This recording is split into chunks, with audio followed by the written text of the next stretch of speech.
नमस्कार। आप आज की अपने इस ऑनलाइन क्लास में आप सभी का हार्दिक स्वागत है। तो आइए आज अपन पढ़ते हैं आरबीसी कक्षा 10 के पाठ्य पुस्तक है। उसमें पाठ है संसाधन एवं विकास। यूनिट का नाम है संसाधन एवं विकास। उसके में पहली यूनिट है संसाधन एवं विकास। उसके बारे में अपन आज मिट्टियों के बारे में विस्तार से पढ़ते हैं कि भारत में किस प्रकार की मिट्टियाँ पाई गई हैं। इसके बारे में आज अपन विस्तार से पढ़ेंगे।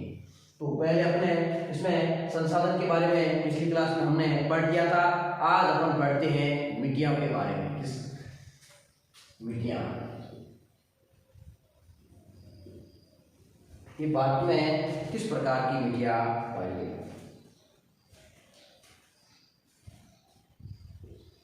कि भारत में किस प्रकार की मिट्टियाँ पाई गई। कि मिट्टी पहले अगर इसकी साधारण परिभाषा देखें तो मृदा कहो या मिट्टी एक ही है। मृदा कई ठोस तरल और गैस पदार्थों का मिश्रण है। मृदा है जो कई ठोस तरल और गैस पदार्थों का मिश्रण है जो भूप्रकृति के सबसे ऊपरी स्तर पर पाई जाती है। कि भूप्रकृति के सबसे ऊपरी स्तर पर पाई जाती है उसे मृदा कहते हैं। उसे मृदा मिट्टी कहते हैं। अगर उसकी देखें तो भारत में मिट्टी कितने प्रकार की है।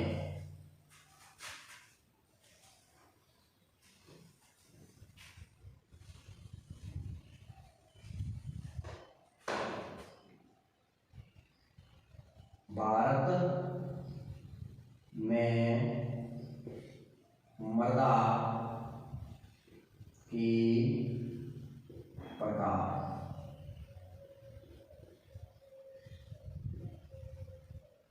कि भारत में मिट्टी या मृदा के कितने प्रकार हैं। तो अपन अगर इसका देखें तो अलग अलग भूगोलवेताओं ने इसका वर्गीकरण अलग अलग किया है। परंतु अपन की इस आरबीसी किताब में भारत के मिट्टियों का सब प्रकार से वर्गीकरण किया है। कितने प्रकार से? सब प्रकार से। तो अपन को देखते सब प्रकार। अपन पहला है काली मृदा।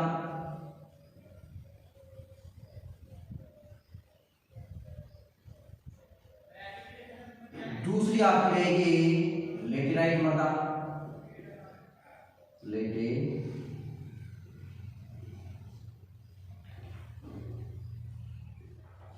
और तीसरी आपकी रहेगी मरुस्थलीय मृदा।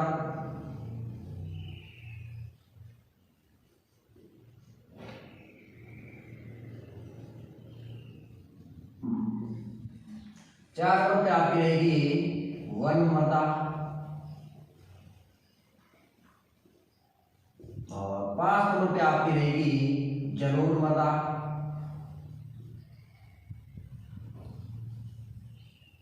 और 6 नंबर पे आपकी रहेगी लाल व पीली मृदा। लाल व पीली मृदा। ये अपन के भारत में आरबीसी किताब में सब प्रकार की मिट्टियों के नाम। काली मृदा, दूसरी आपकी लेटेराइट मृदा, तीसरी आपकी मरुस्थलीय मृदा, 4 नंबर पे आपकी वन मृदा, 5 नंबर पे आपकी जलोढ़ मृदा और 6 नंबर पे आपकी लाल और पीली मृदा। अपन इसका एक एक प्रकार विस्तार से पढ़ते हैं कि कहाँ काली जैसे काली मृदा है कहाँ पाई गई है, इसका निर्माण किस प्रकार कैसे हुआ है और किन राज्यों में इनका विस्तार है और ये किस फसल के लिए उपयोगी है। इसके बारे में अपन विस्तार से एक एक के बारे में पढ़ते हैं।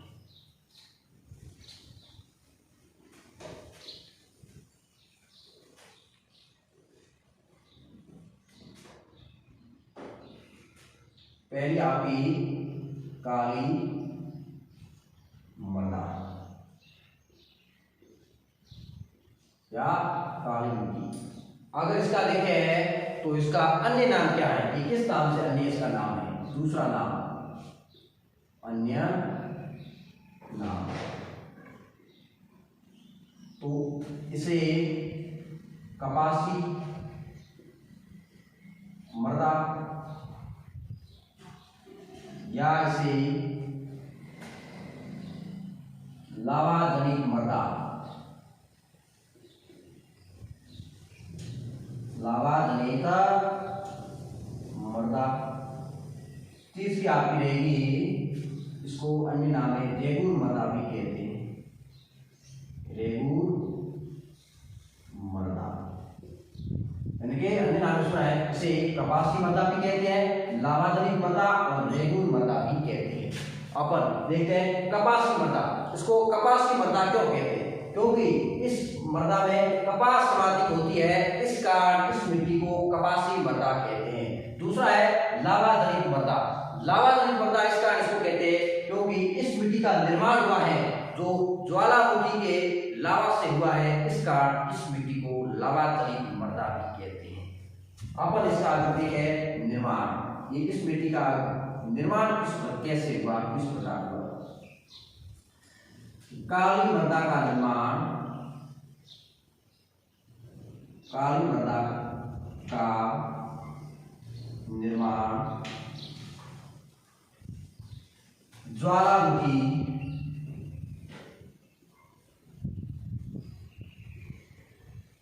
के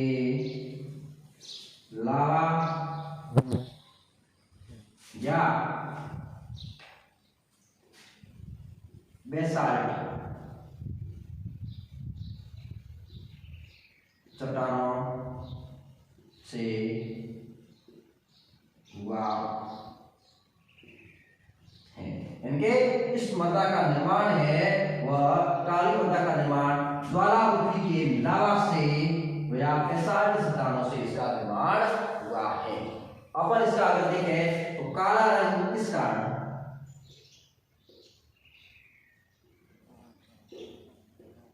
ये इस मिट्टी का काला रंग क्यों है? क्या इसमें ऐसा पदार्थ है जिसका इस मिट्टी का काला रंग है? अगर देखें इस मिट्टी में, इस मृदा में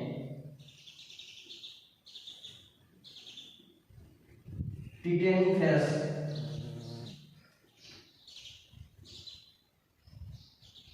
व मैग्नेटाइट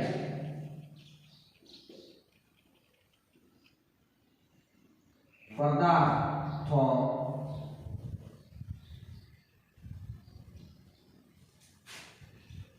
के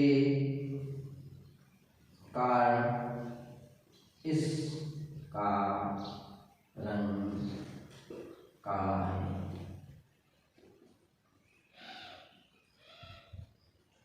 इस मृदा में एक पदार्थ है टिटेनियम फेरस और मैग्नेटाइट पदार्थ के कारण इस मृदा का रंग कैसा आपको दिखाई देगा? काला रंग दिखाई देगा। अपन अगर इसका देखें तो उसका विस्तार किस कहां पे है?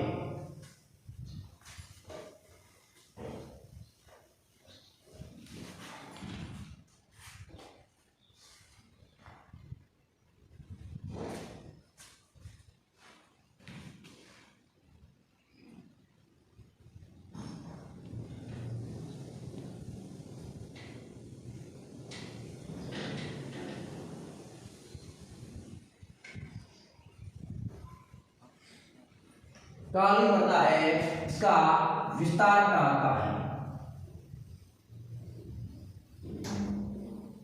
तो इसका विस्तार देखिए कि भारत में इस मृदा का विस्तार कहां कहां पे है? तो पहला आएगा मालवा का पठार,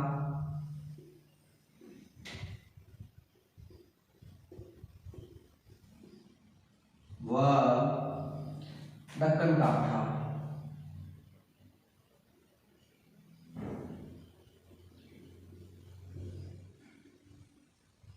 यानी कि इस मृदा का विस्तार है तो मालवा के पठार भारत में और दक्कन के पठार में आपको काली मृदा दिखाई देगी। अगर इसका क्षेत्र राज्य किस किस राज्य में इसका विस्तार है तो देखें तो राज्य तो आपको मिलेगा महाराष्ट्र, मध्य प्रदेश,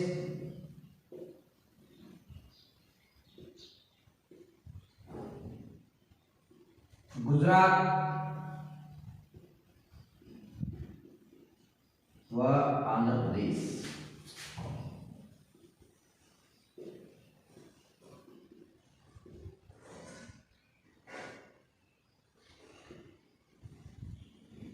ये इन क्षेत्रों में इस मिट्टी का विस्तार है, महाराष्ट्र में, मध्य प्रदेश में, गुजरात और आंध्र प्रदेश में। अब बात अगर आप देखें इसमें कौन कौन सी प्रमुख फसलें हैं, प्रमुख फसलें इस मिट्टी में कि कौन कौन सी फसलें उगाई जाती है, तो कपास, तंबाकू व दलहन फसलें।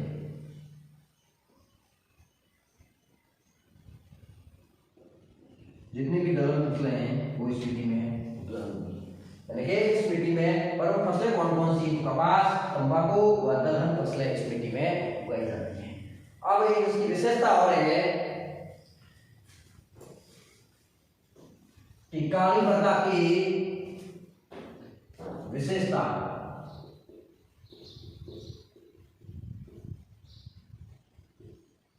इसकी मृदा की विशेषता यह है कि यह पानी से ज्यादा, इसमें पानी होता है तो इसकी क्या होता है कि गीली ज्यादा हो जाती है, और जब ये सूख जाती है तो ये कठोर, ज्यादा सर्वाधिक कठोर भी होती है।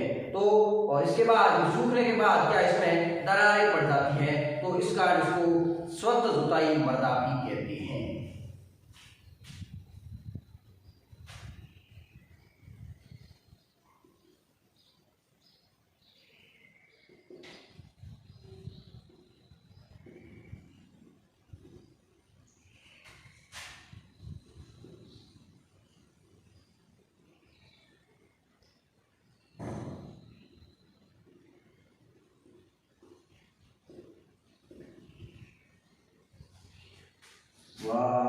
कि वर्षा में यह मृदा गीली भी ज्यादा होती है, वह सूखने के बाद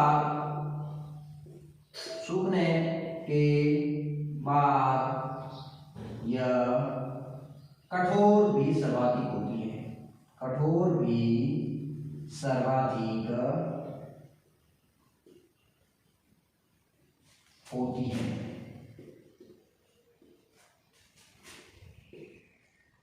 ये सूखने के बाद ये कठोर सर्वाधिक होती है, और जब यह सूखती है, सूखने के बाद, जब यह सूखने के बाद इसमें दरारें पड़ जाती हैं, दरारें पड़ जाती हैं।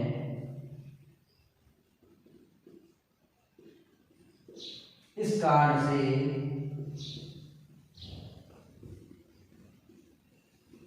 इसे स्वतः जुताई मृदा भी कहते हैं, स्वतः जुताई मृदा भी कहते हैं।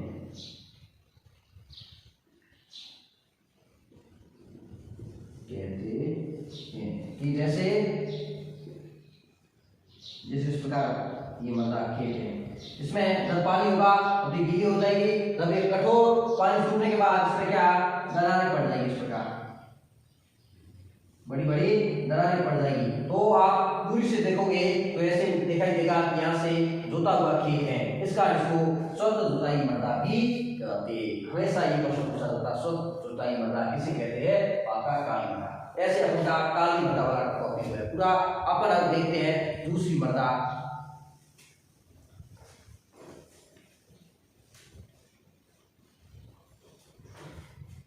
दूसरी मृदा का नाम है लेटेराइट मृदा।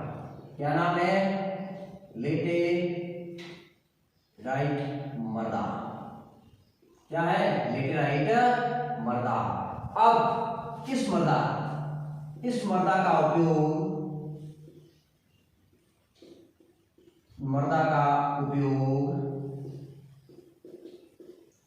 ईंट बनाने में किया जाता है। ईंट होती है, ईंट बनाने में किया जाता, इस मृदा का उपयोग है ईंट बनाने में किया जाता है। और इस मिट्टी का रंग, इस मृदा का रंग लाल होता है। कैसा होता है? लाल होता है। अब इसका विस्तार देखें, ये मृदा किस क्षेत्र में पाई गई है? तो देखिए विस्तार,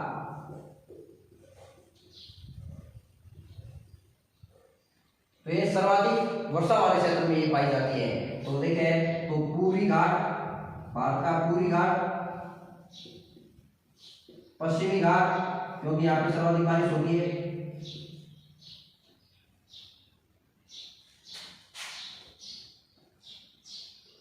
वह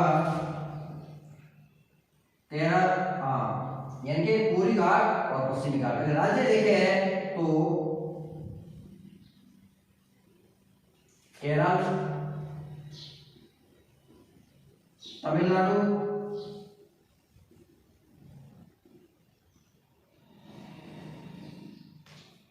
मेघालय,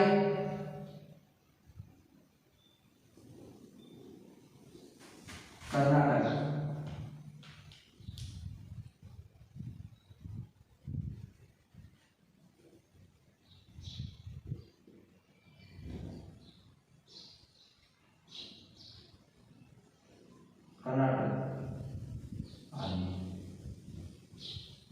यानी कि केरल, तमिलनाडु, मेघालय और कर्नाटक आदि राज्यों में इनका विस्तार है। कैसी मृदा का? लेटेराइट मृदा।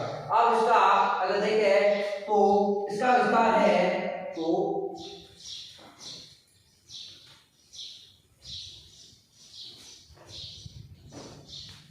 लेटेराइट मृदा है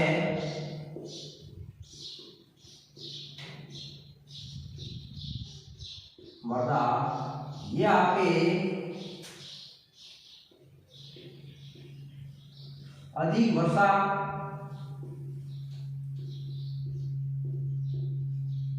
व अधिक तापमान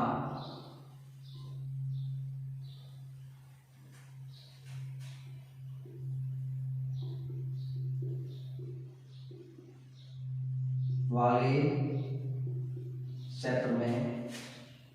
क्षेत्र में विस्तार है। लेटेराइट मृदा है जो आपके यह अधिक वर्षा वाले व अधिक तापमान वाले क्षेत्र में इसका विस्तार है। और अपन देखते हैं अब तीसरी मृदा, उसका नाम है वन मृदा।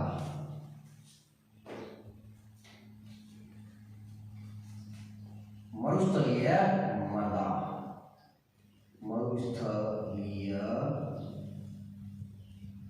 मृदा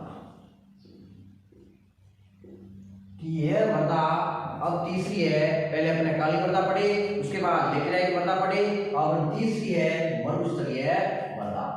अगर देखें यह मृदा आपके किस है? इसका मृदा, ये मृदा कौन सी? मरुस्थलीय मृदा कम वर्षा वाले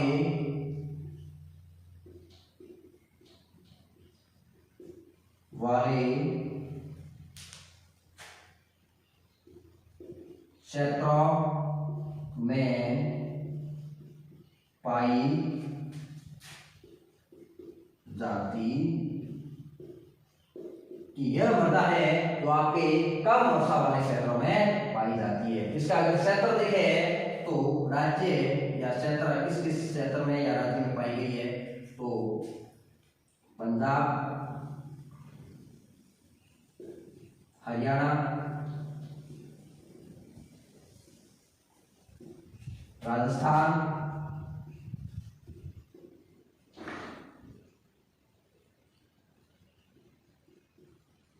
इन राज्यों में इनका विस्तार है। पंजाब में, हरियाणा में और राजस्थान में ये इन मरुस्थलीय मृदा का विस्तार है। यह मृदा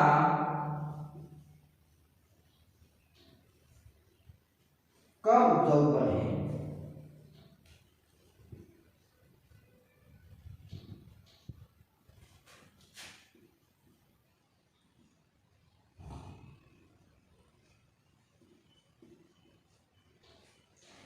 और यह मृदा है, इसकी विशेषता अगर देखें इस मृदा में, कौन सी मरुस्थलीय मृदा में, इस मृदा में बलुआ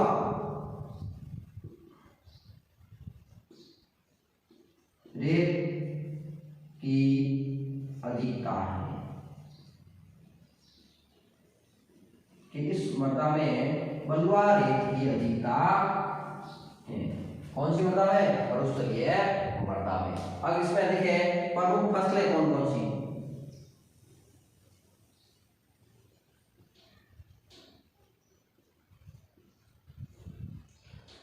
मोटा अनाज,